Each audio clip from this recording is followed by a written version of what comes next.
Hello guys, welcome back. Namiss ko kayong lahat, long time. Hindi ako nakapag-reading. Pasensya na guys, busy ang kapatid ninyo.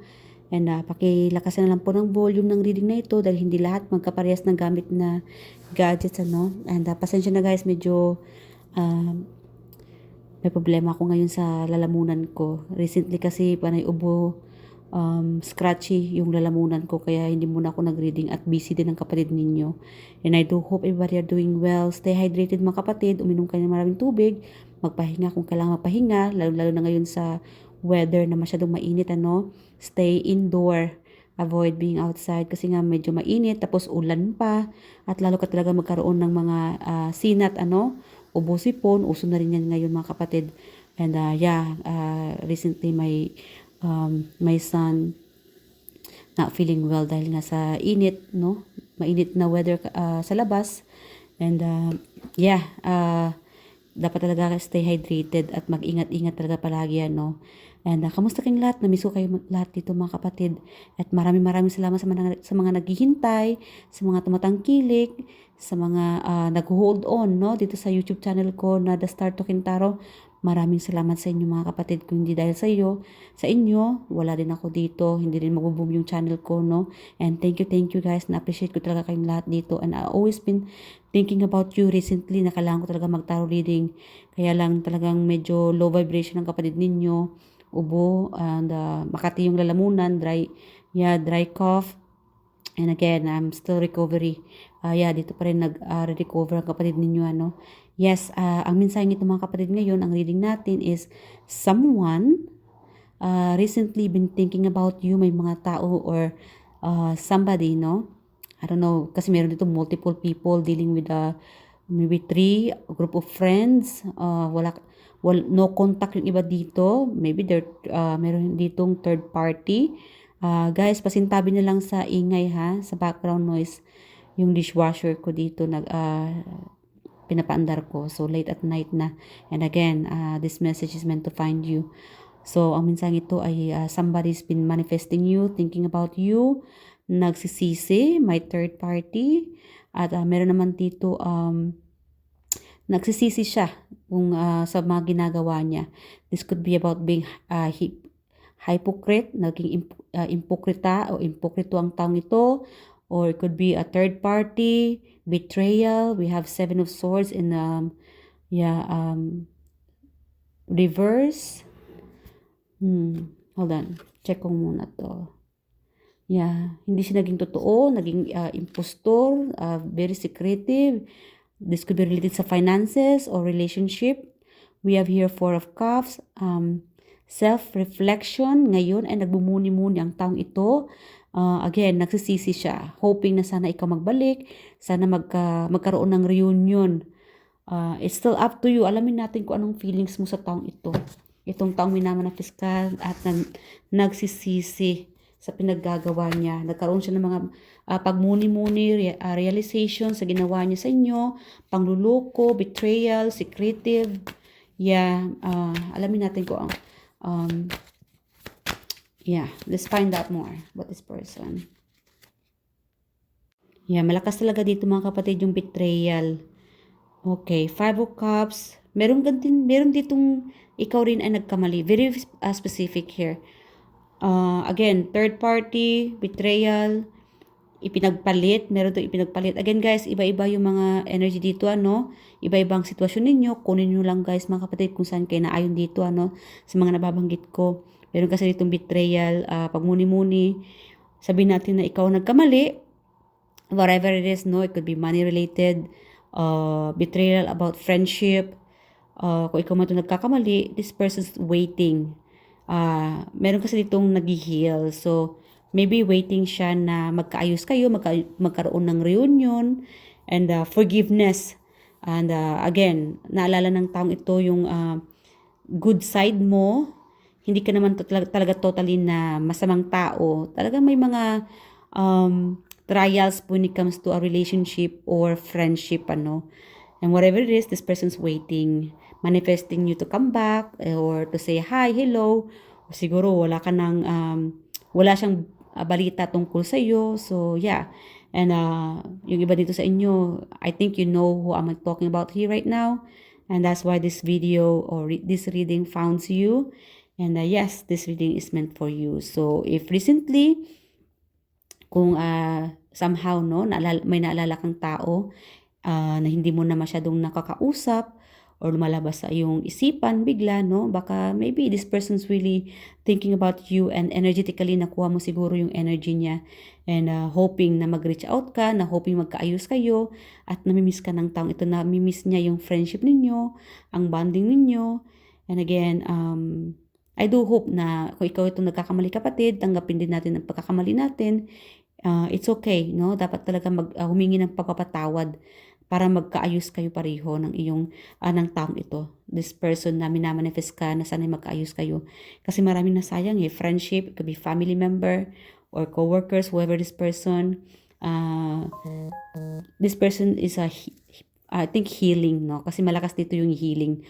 Hoping na sana ay maalala mo siya, na sana ay mag-reach out ka rin dahil siguro may mga, for some reason, pagka nagkaroon siya ng problema mga kapatid, itong taong ito, ikaw ang nalala niya. Kasi malakas yung connection ninyo Nagigets mo siya at nagigets ka rin niya. So, siguro busy ka or medyo may tampuhan dito, Yeah, may tampuhan dito. Dahil sa pagiging busy mo, inuuna mo yung mga responsibilidad mo kaysa sa kanya. And this person parang nahihiya siyang mag-reach out sa inyo. And this is just like a temporary. Parang may temporary no communication sa inyo. It's not like totally na kinakat off mo na siya, no? I think you are just too busy at this moment. Yeah, and again, this person is manifesting you to come back, na mag-reach out.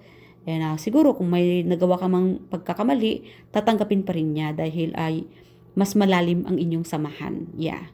It could be, again, family, relatives, or relationship. Yeah. It's just like somehow busy ang peg mo. Yeah. And again, this person is waiting na mag-reach out sa'yo or babalik ka or ibabalik yung dati na tawanan, yung bonding. Yeah. So, meron naman dito sa inyo, yung iba is betrayal. Malakas dito yung betrayal din. It could be betrayal sa money or relationship. And yes, again, ang taong ito na-realize niya. Para bang nagising o nasampal siya ng katotohanan na how idiot this person was during that time na sinaktan ka. And yeah, this person alam niya na naging impokrito siya or impokrita. But whatever it is, this person's manifesting you to come back. And let's find out how this person, what this person done wrong to you from the past, Spirit guide angels, ano bang nagawa ng taong ito sa ating mga collective? Yeah, again, betrayal, it could be family. Baka nag-cheat ang taong ito, may anak sa iba, o nagkaanak sa iba, o may nabuntis. Yeah, or siguro ex-spouse mo ito, and ipinagpalit ang kasayahan. Yeah. Alam naman ng taong ito na masayang-masaya kayo noon, no? Pero, sorry. Ang laki ng pagkakasala ng taong ito sa inyo dahil sinira niya yung kasiyahan mo, yung happy family. Happy family na sana, kaya lang betrayal. Nadala ng mga, snakes, whatever, no? Okay, naging ipokrito ang taong ito. Siguro, maybe this person been avoiding, feeling young, it could be, no? Sabihin natin na, kung kailan nagkaedad na, kung kailan nagkaedad na, feeling young naman at nag-cheat pa, ipinagpalit kayo sa iba, kumpleto na sana ang pamilya ninyo, masaya sana kayo, kaya lang, again, parang ang taas ng tingin sa sarili, nakalimot, no? And then now, siguro, iniwan o hindi siya masaya sa pinili niya. And this person know that malaki talaga ang ginawa niyang pagkasala sa inyo. And again, may pagmuni-muni and manifesting na sana maibalik yung nakaraan. And sorry guys ha. Yeah, meron kasi dito nasilaw. Nasilaw siguro sa pera, ipinagpalit ka siguro sa pera. Or again, mas ipinagpalit ka siguro sa mas mayaman or para sa kanya parang opportunity na, no? But then again, nagsisisi siya. At again, may mga ganun talaga. Every mistakes talagang pagka-cheat, cheating na, no? Family. there will be a karma waiting for you ahead. And again, awakening from this person, how idiot this person was. And until now, pinagsisihan niya ito habang buhay. Sinira niya yung magandang kinabukasan, magandang buhay na sana ay okay na sana, kaya lang na-distract siya. Mas inuuna niya yung ibang opportunity or meron ditong feeling young, dahil naging, I don't know, siguro good looking ang person ito or mapera. And looking back, dapat pala ay nagstay lang siya doon or sa inyo, Kaya lang, again, destructive. Napaka-destructive ng taong ito. Madaling nakukuha ng iba. Kaya ngayon, para may pagkamarupok. Or siguro, dahil sa age, age gap ninyo, matured ka, ito namang taong ito, napaka-childish, or walang panindigan, walang bayag, So, yeah. At, or siguro sa relihiyon, Muslim siguro to, and siguro ikaw naman ay masama ang loob mo siguro dahil parang ganun na lang, mag-asawa ng iba. I don't know, that's the energy na kukuha ko dito. And meron kasi ditong energy na hindi na maibalik ang nakaraan. Whatever this person done wrong or promised, parang sinira niya yung mga pangako. Yeah. And now this person is trying hard to reach that your trust. Yeah, meron siguro sa inyo dito parang nagkabalikan lang, Sabihin natin na nagkabalikan kayo ng partner ninyo para lang sa mga anak ninyo. But ikaw naman dito mga kapatid ay busy ka na lang sa mga responsibilidad. Para ba nag-stick ka na lang sa relationship or sa partnership ninyo para lang sa mga anak, But deep down, you lost that trust. Nasira na, but this person is trying hard. Nakitaan ko yung energy na napaka-trying hard ng taong ito para maibalik yung tiwala mo sa kanya. But again, it's not that easy. Dahil whatever you have done, hindi na kayang ibalik pa. And again, you are just trying your best para maging kumpletong pamilya or just to be with this person.